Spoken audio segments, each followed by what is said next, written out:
Welcome to BNEWS Weekly. I'm Phil Gallagher with BNEWS Director Rich Hosford, BNEWS reporter Robert Paris, our special guest reporter John Sanchez, Peter Brown with the weather, and Ian Cassiola with sports. Ian Cassiola with the Community Bulletin Board. Thank you for joining us.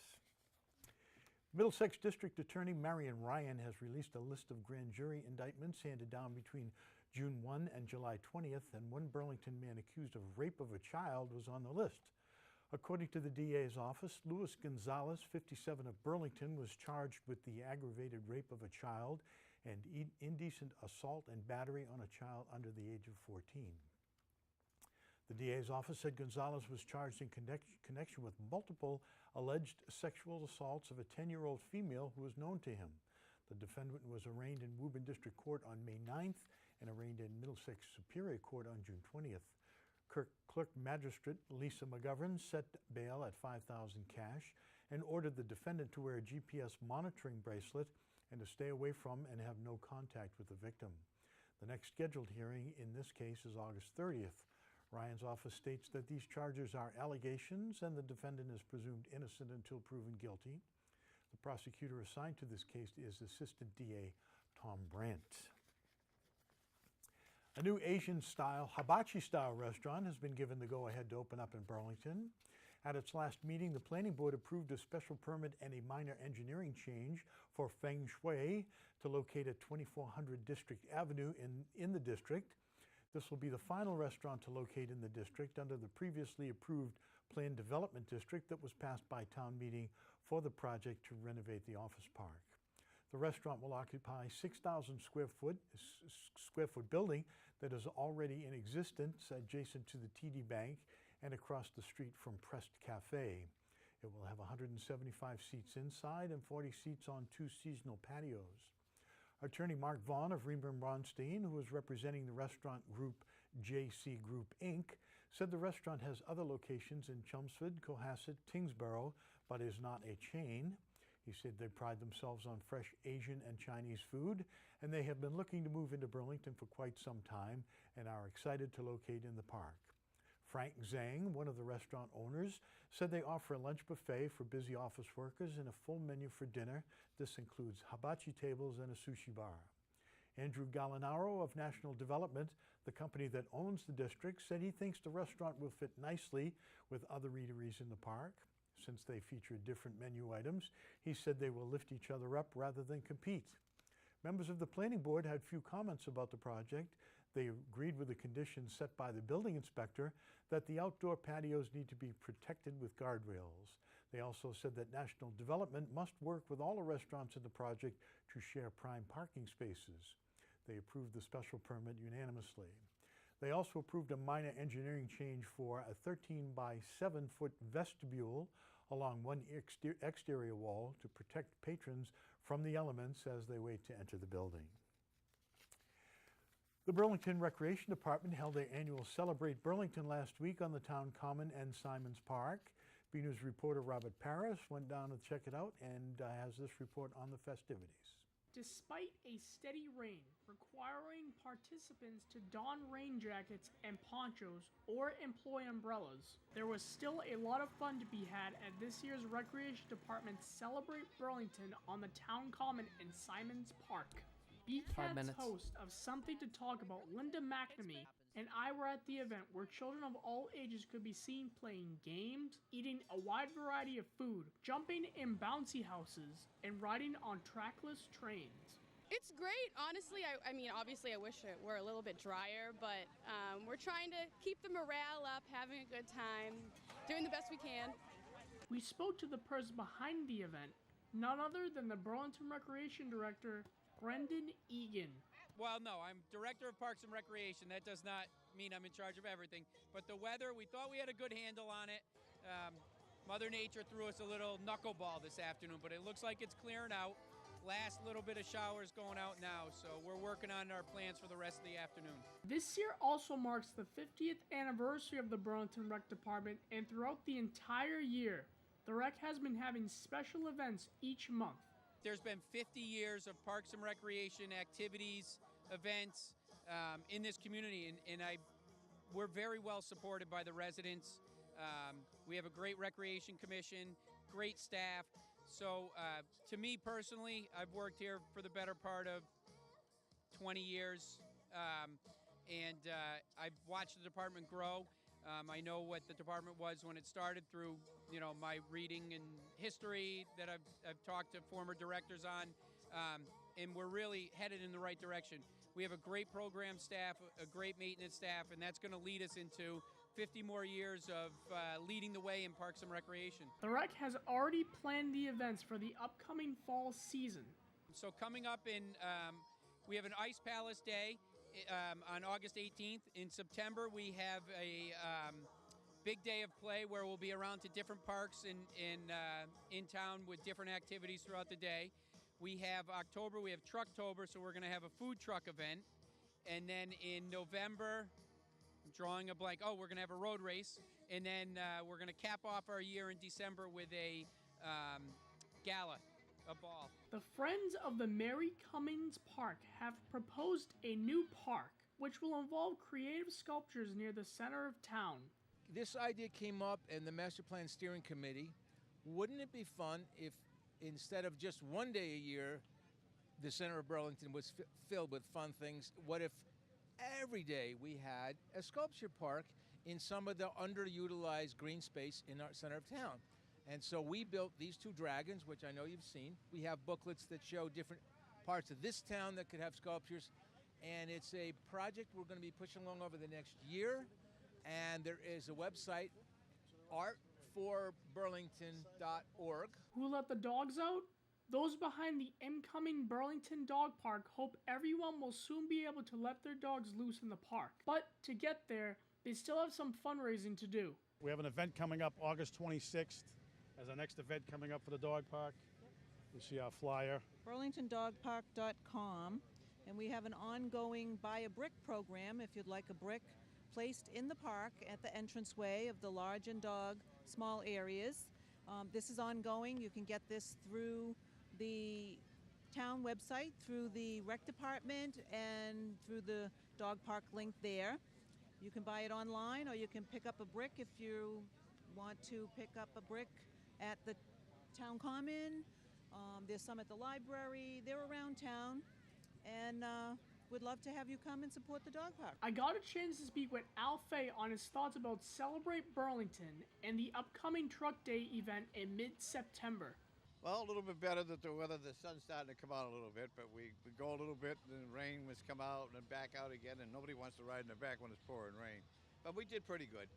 And it's too bad with the weather because recreation works so hard, and they've done a great job. Truck Day is September 17th, and hopefully the weather will hold off a little bit better for us. Our record has been pretty good so far, but it is the 17th of September. And we're looking forward to seeing a lot of the kids, It's a good time, So there'll be more coming out on that, but it is the 17th of September. From the Burlington Town Common, I'm Robert Paris for BNEWS Weekly. The Burlington woman reports that her dog was attacked by a coyote while on a walk at a popular local destination. Rebecca Murskowski told Boston 25 News the incident occurred while she was out for a walk with her dog Bogey in Willard Woods near the Lexington-Burlington line. She said Bogey wandered away from her when she heard him make a loud shriek. The dog soon returned, followed by two coyotes that were about the same size as the German short-haired pointer. The coyotes soon left, perhaps because they spotted Murskowski or because Bogey was too big for prey. Murskowski said Bogey had two puncture wounds on one leg. He was treated at a local veterinarian and given a rabies booster. The incident, along with other coyote sightings recently, prompted Lexington officials to issue a warning to residents to keep their dogs on leashes in wooded areas. Earlier this summer, Burlington Animal Control Officer Jerry Mills told BNews it is very rare for coyotes to attack pets when they are with their humans. He also suggested that people out for walks with their dogs keep them on leashes. He added that cat owners should try and keep their pets inside or in fenced-in areas whenever possible. Starting next week, Burlington residents will have the opportunity to donate clothing, shoes, and other items without leaving their homes. The town is rolling out a new recycling program that will be in conjunction with trash pickup To explain, we have invited DPW Director John Sanchez to take up the role of interviewer and reporter, and he has this look at the new program. Hi, I'm John Sanchez, DPW Director here in Burlington, and I'm here with Sonny Wilkins from Simple Recycling. We're very excited about this program. We're partnering with Simple Recycling, and we invited him to come in and talk to us a little bit about it, how it works, the benefits, and why it's going to be good for us here in Burlington. Talk to us about the program itself. Like, what do we do with the materials, and why are we doing this big way? Go ahead. Well, first of all, I'd like to just say that we're happy to be partnering with Burlington, so we're very happy with this partnership. The reason that we have this program, John, is that even though you have places like Goodwill, Salvation Army, all these different places where you can actually bring these textiles and donate them, according to the EPA, only 15% of all textiles actually ends up being donated. The other 85% ends up in the landfill. This section, the textile section, is the fastest growing segment of the residential waste stream, and it's important to keep this material out of there, and this is a free way to be able to do so. So that's why we have the program. Yeah, this is just a tidbit on Burlington, so people know what happens to the trash here. We actually incinerate our trash, and we produce about a ton, about 2,000 pounds of trash per household here in Burlington. So it'll be good to remove some of that from our waste stream. Absolutely, absolutely. So you collect all these items, and what happens to them then? Well, so we have a process to keep because the program is at no cost to the municipality, no cost to the residents. It's important for us to be able to liquidate the material as quickly as possible. So once we actually collect it, basically the material will go to our thrift store partners that are going to sort and grade through it based on best use. And then that material that they decide to keep will end up on their secondhand floors that'll provide jobs for the folks that work there, and reduced cost clothing for the people that shop at those stores. So that'll be about 15%. Then there's about 60% that ends up going internationally. So suppose I had this shirt that was just missing the button but would otherwise be in great condition. Over there they have the time and the resources to actually replace that button, whereas here they wouldn't do that. So that'll be about 60%.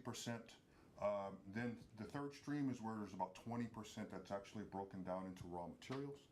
And then there's 5% that actually ends up in waste. So 95% of everything that we collect will either be reused or recycled. Oh, that's excellent. Now, again, for Burlington, one important thing for us is this is not mandatory. This is a volunteer program. If you feel like you like to do this program, it's going to be available to you.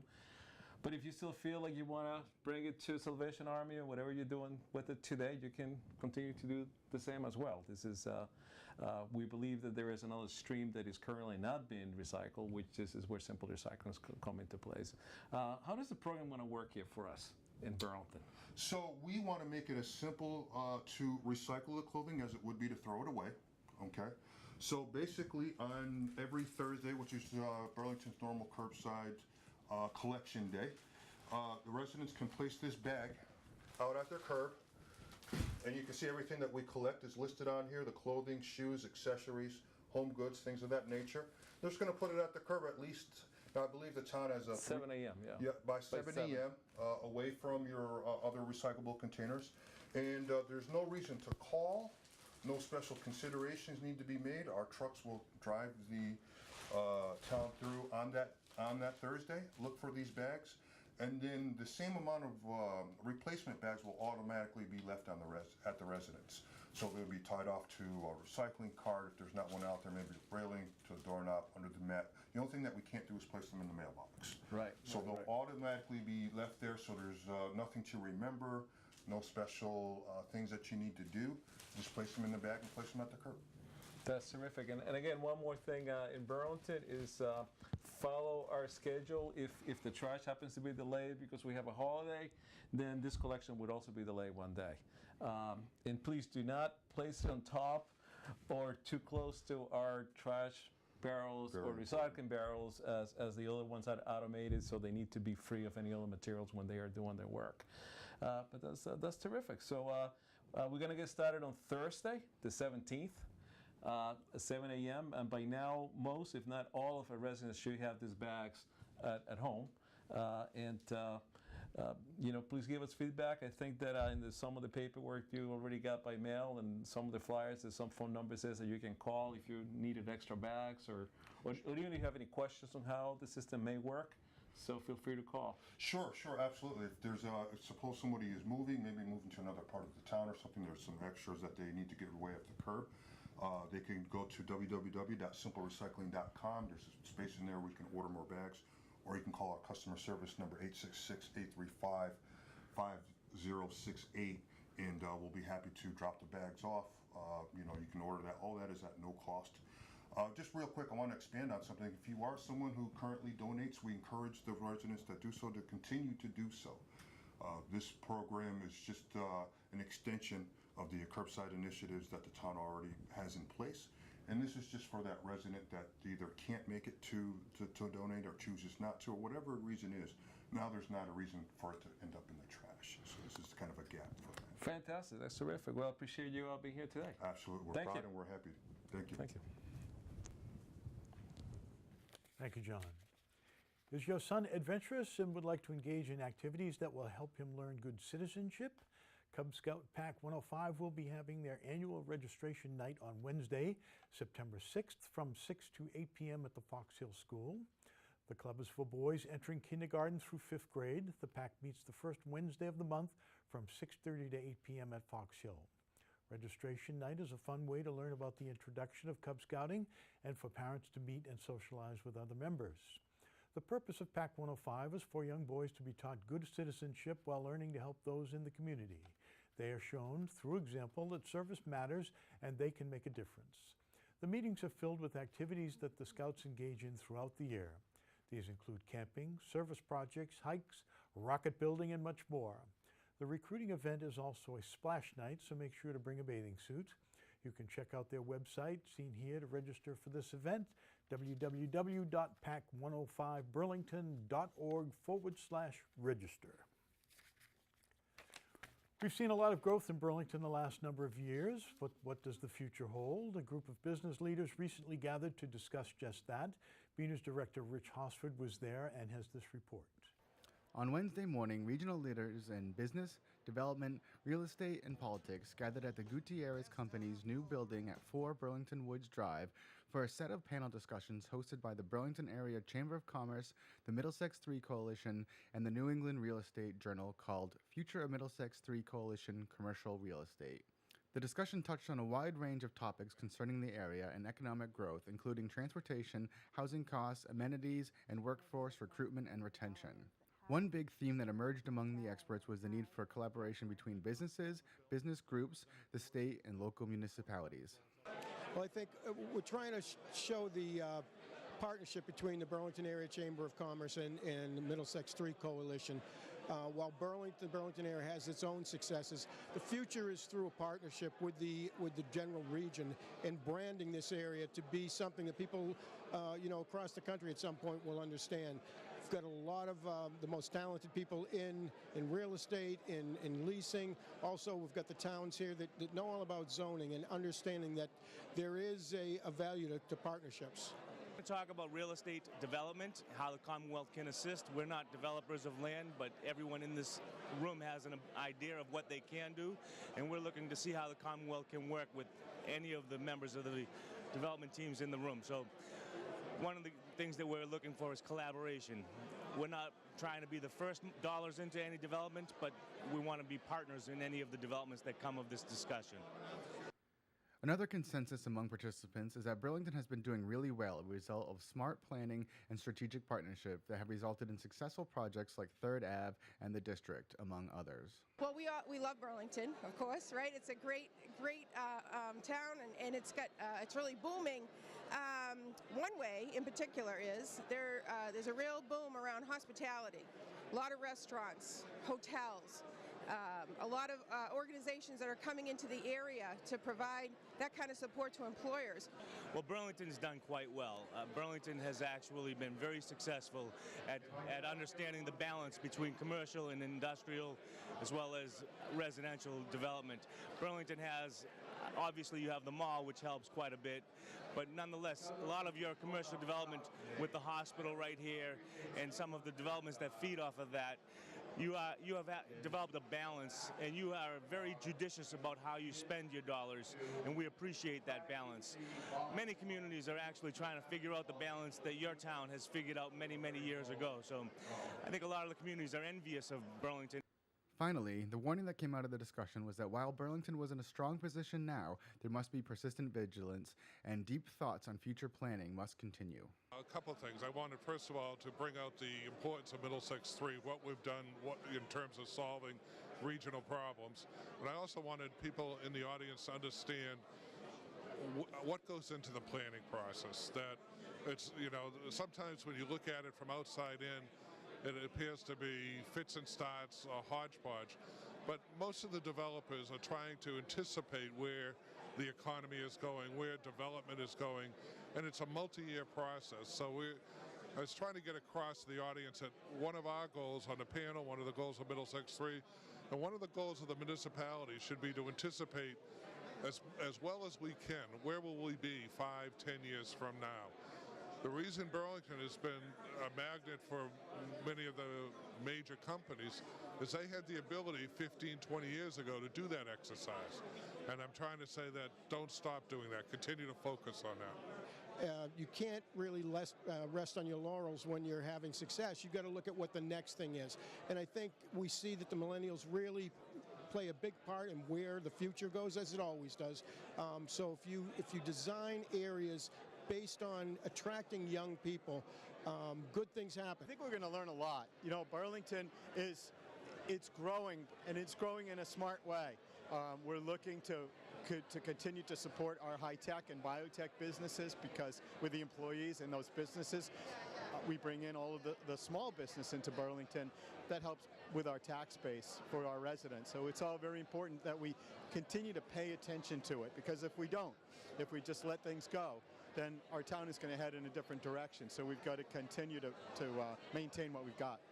At 4 Burlington Woods Drive, I'm BNEWS Director Rich Hosford. BCAT will air the full program in the near future. The Nordblum Company and its 3rd Avenue project have made a donation to the Burlington Education Foundation with funds raised by an annual event. On Saturday, June 10th, 3rd Avenue hosted the 3rd annual Taste of 3rd Ave, where for a small donation, participants got an around-the-world experience of 3rd Ave, including food samplings, discounts, and giveaways from each retailer. The Taste of 3rd Ave attracted over 530 guests, bringing the donation total to over $5,000. The proceeds were then donated to the Burlington Education Foundation, the organization that provides educators with grants for projects that help them teach and inspire students in Burlington. Recipients of the donations were grateful for that financial help. Paula Bormeister, president of the BEF, said the organization would not be as successful if not for their community business partners like Nordblum and the businesses on 3rd Ave. She said they are thrilled to be involved in a thriving community and helping to make a difference in Burlington's public schools. Look both ways before crossing the streets. Cross at sidewalks whenever you can. Cross in front of the school bus. These are some of the lessons parents impart to their children, and they are important life lessons for youngsters. There are many others, and it can be a fear of parents that they go in one ear and out the other. But what if those lessons could be imparted by police officers working with children in a simulated town to help drive the words of advice home? That is the mission of the Burlington Police Department and the Burlington Mall with its annual Safety Town. Safety Town is a child-sized village that teaches pedestrian, bus, and traffic safety to children entering either kindergarten or the 1st grade. This year's classes will be held on Monday, August 28th, Tuesday, August 29th, and Wednesday, August 30th by the Sears Auto Parking Lot at the Burlington Mall. Classes will start promptly at 9 a.m. and run for approximately 1 hour. All classes are taught by officers from the Burlington Police Department. Participating children must wear sneakers and bring a helmet. Parents will be required to stay with their children at all times. You can find a link to the registration at www.bcattv.org/bnews. We go now to BNews weatherman Peter Brown in our Weather Center for the latest forecast. We'll also check out the community calendar with Ian Cacciola for a look at what's happening in Burlington.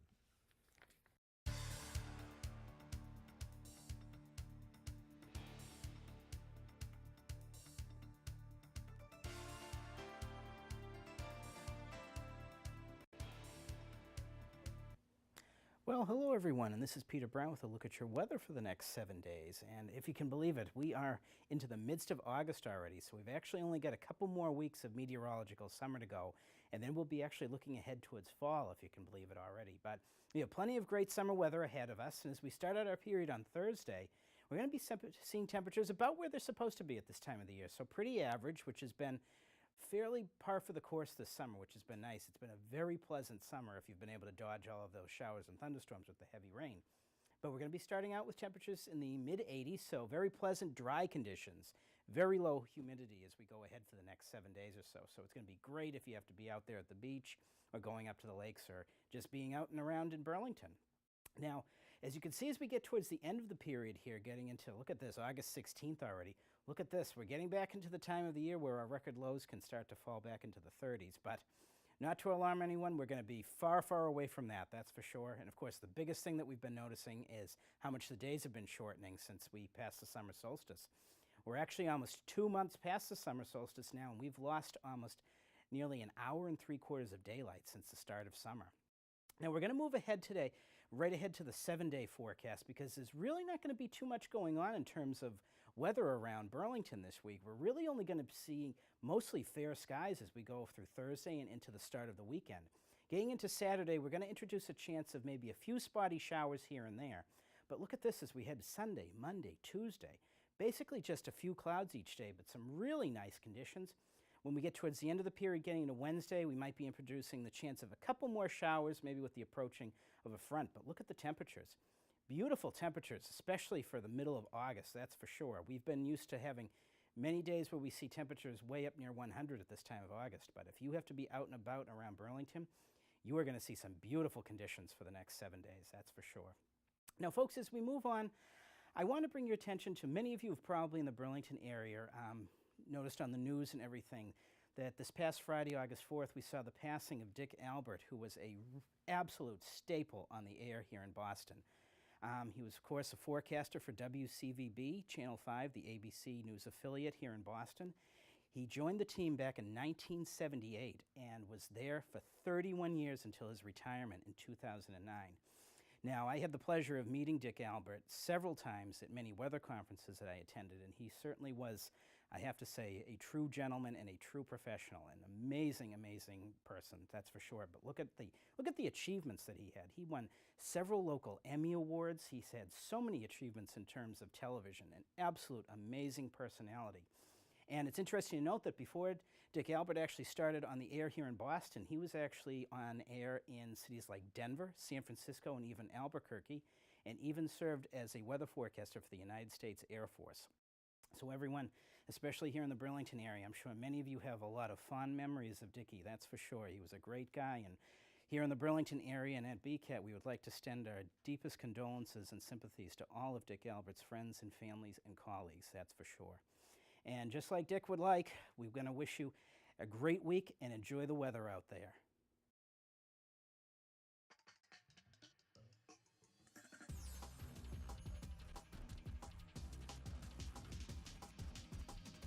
Hello and welcome to your community calendar. First up, the critters have left their cages and are heading to the library. On Tuesday, August 15th at 11 a.m., the Burlington Public Library will be having Richard Roth from the Creature Teachers come by. The Creature Teachers is a live animal show featuring various types of animals such as frogs, snakes, bunnies, and much more. The event is free and everyone is welcomed. For more info, visit burlington.org or call 781-270-1690. Next, a local New England artist is coming to perform in Burlington. On Thursday, August 17th from 7 to 10 p.m., Chops American Bar and Grill will be having David Corson come by for musical performance. David Corson is a pop singer and songwriter out of Exeter, New Hampshire. David captures his listeners with a passionate voice and relatable lyrics.